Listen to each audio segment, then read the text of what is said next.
Salut, aujourd'hui j'ai un petit dilemme. Est-ce que je dois arracher mes oignons malgré le temps qu'on a en ce moment? Voilà, je me pose la question, est-ce que chez vous c'est pareil? Qu'est-ce qu'on fait?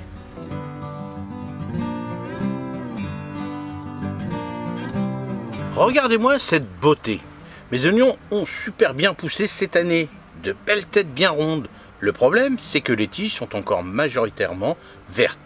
Normalement, on attend qu'elles jaunissent et sèchent complètement avant de récolter. Sauf que, en Normandie, en Seine-Maritime, la pluie, elle ne nous lâche pas.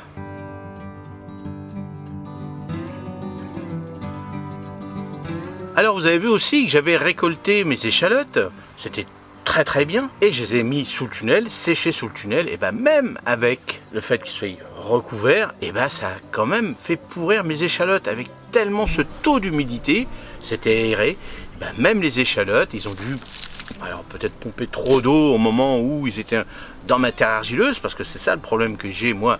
Chez moi c'est une terre très argileuse, collante, quand il pleut tout le temps, ça stagne. Donc c'est ce qui s'est passé certainement autour de mes échalotes, qui étaient belles, bien dures au démarrage. Et puis le fait que je les ai séchées, il y a une bonne partie, voire au moins la moitié de mes échalotes, vous pouvez voir comment ils sont là maintenant. Ils sont molles, une partie molle et une partie dure, vous voyez, alors que c'était dans le même sol. Mais c'est comme ça. Et les oignons, est-ce que ça va faire la même chose ou pas? Le fait qu'ils soient constamment, alors c'est vrai que vous avez vu, ils sont ressortis quand même, mais la base en dessous les racines, ça va risquer de pourrir. Alors comment on fait?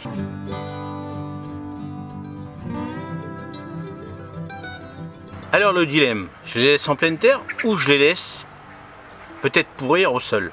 Ou je les récolte maintenant, même si les tiges sont encore vertes, en espérant pouvoir les conserver. Vu mon expérience et le temps pourri, j'ai pris ma décision. Je les sors de cette terre argileuse sans attendre.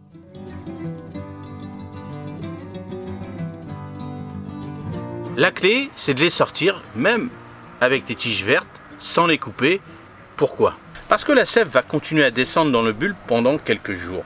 Et ça va l'aider à grossir un peu et surtout à bien faire sécher le collet. Ensuite, on les place dans un endroit sec, super aéré et surtout à l'abri de la pluie.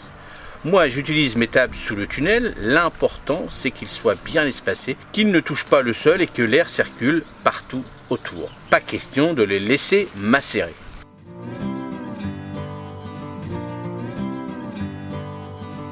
Je vais les laisser comme ça quelques semaines jusqu'à temps que les tiges soient cassantes. C'est le signal que le collet est bien fermé et que l'oignon est prêt pour la conservation longue durée. Ensuite, je les mettrai en tresse ou dans des filets suspendus dans un endroit frais et sec. Pas d'humidité, pas de pourriture.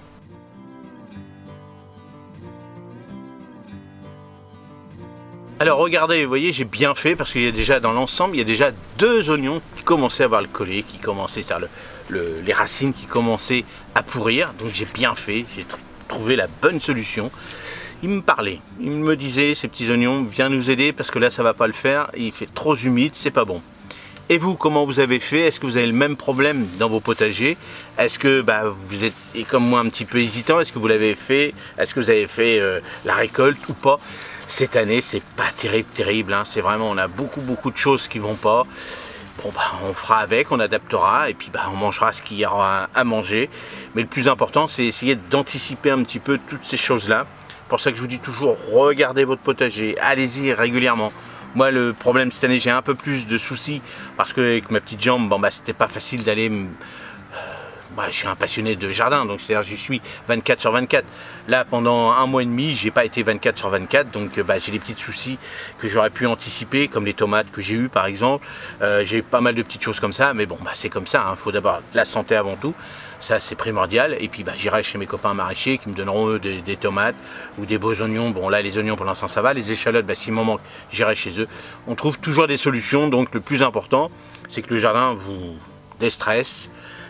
Il y a des aventures, il y a des bonnes aventures comme des mauvaises, mais toujours à la fin, ça se passe très bien. Allez, j'espère que ça va aller pour vous, pour vos oignons et l'ensemble de vos potagers. Et puis dites-moi dans les commentaires si vous voulez des petits renseignements sur autre chose que les oignons. Pour l'instant, les tiges, moi, vous avez vu, ils n'ont pas attrapé de maladie, contrairement à pas mal de choses dans le jardin, mais voilà, c'est comme ça. Donc n'hésitez pas dans les commentaires, j'y répondrai avec plaisir. Si tu as regardé cette vidéo et que tu n'es pas encore abonné, abonne-toi, ça me ferait plaisir. Et puis pour les autres, encore merci. Allez, à la prochaine. Salut, merci.